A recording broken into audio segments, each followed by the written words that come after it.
Hey folks, it's Jared Mannanen from the website TahoeTrailGuide.com. Just wanted to wish you and your family and friends a Happy New Year. Technically it's New Year's Eve day, but I figured I'd get out now since I have to go back to work tomorrow and be working through the weekend.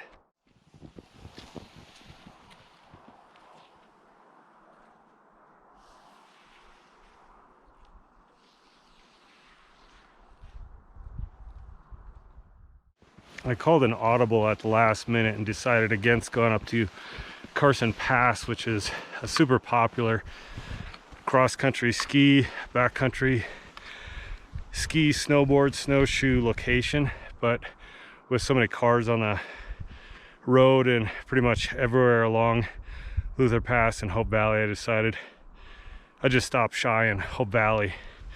I don't know if I did myself any favors though, because I ended up breaking trail through about a foot and a half of soft snow, although it was a great workout.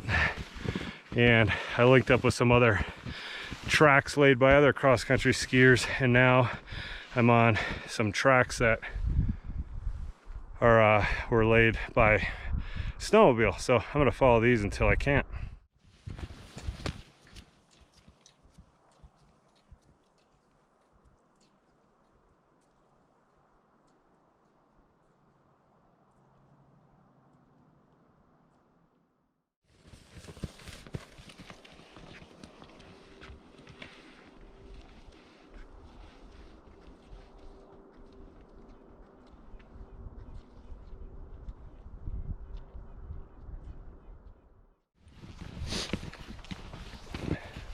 Something that I've been meditating a lot or thinking about a lot lately is a concept that Seth Godin talks about. He's a guy who does a lot of motivational, cool stuff, but he talks about the idea of focusing on the process rather than the outcome.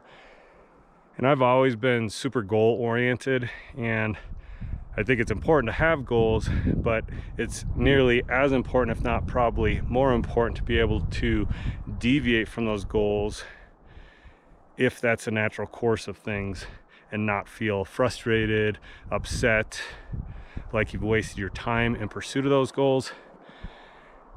You know, we all get attached to this outcome no matter what it is that we do, right? We focus a lot on keeping this job, making our way up the ranks of this job, or getting better at doing this thing, whether it's cross-country skiing or fixing cars, whatever, right? And it's real easy to let the result of all our work dictate how we feel about it. It's harder to embrace that practice of the process or the practice itself, but that is kind of what I've been really focused on. So I'm learning cross-country skiing, you're learning cross-country skiing. Part of that process for me is a total immersive experience into the world in which I want to become better at doing the activity or whatever it is that I'm pursuing. And that immersion involves, specifically for cross-country skiing, for example, is learning technique at the groom resort, taking the technique into the backcountry, skiing when it's nice, skiing when it's not nice, skiing when there's nobody around, skiing when I'm with a bunch of people.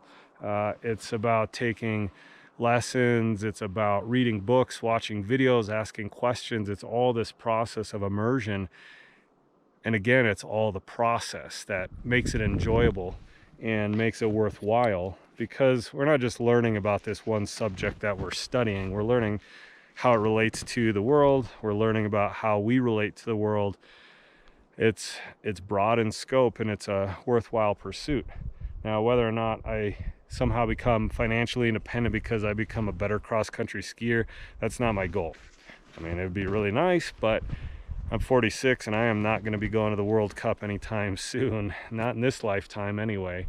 But yeah, it's an amazing thing to surrender yourself to this pursuit and do it in a way that there is no regret, right? We can't look at our lives at the end of the day and say, oh man, I wish I did this or I wish I did that. Like, that's living in the past, and that doesn't help us. So anyway, I guess maybe because it's the new year coming up tomorrow and all that, that I'm really thinking more about this and kind of want to talk about it. But I totally encourage you to really find a passion, find some sort of pursuit that you can dive into this year, and just surrender yourself to it. Let yourself become immersed, build a community around that activity, find good people that want to help you, because there's always people who want to share what they know about this thing that you're just getting into. And I'm one of them. So when you look at the comment section on my YouTube videos, you'll notice there's always a reply by me. Now, if I ever get to the point where I can't reply, that's going to be a problem, because I do enjoy having the conversations. Yeah, that's enough soapbox lecture for the day. So I'll close this out and give you some different shots of landscape and me skiing, and hopefully inspire you to get outside and appreciate the natural world around you. If you liked the video, give it a thumbs up. If you have any feedback or questions, post it in the comment section below. Subscribe to my YouTube channel, and then check out TahoeTrailGuide.com. Take care, everyone.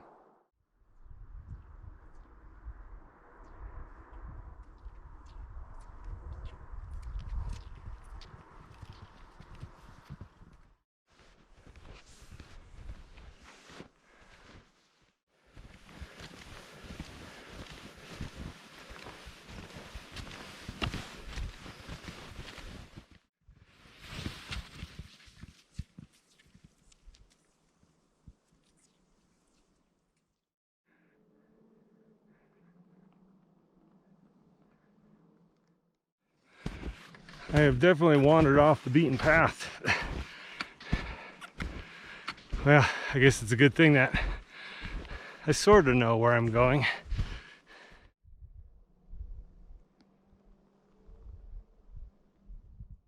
Well, I picked the trail back up and almost there.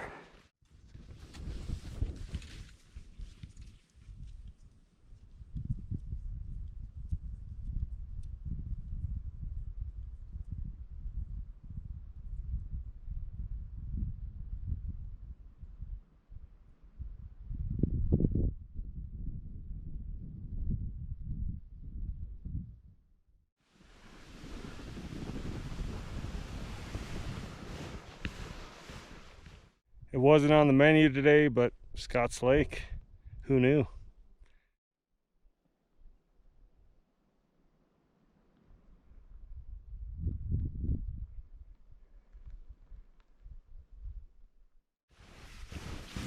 I got about 4 miles back to the Jeep, and it was about 940 feet of elevation gain to get here. So that means I got a long way down, which is nice. So I'm pretty tired. And I was definitely not planning on skiing this far today. But sometimes you just keep following that trail and see where it leads us to.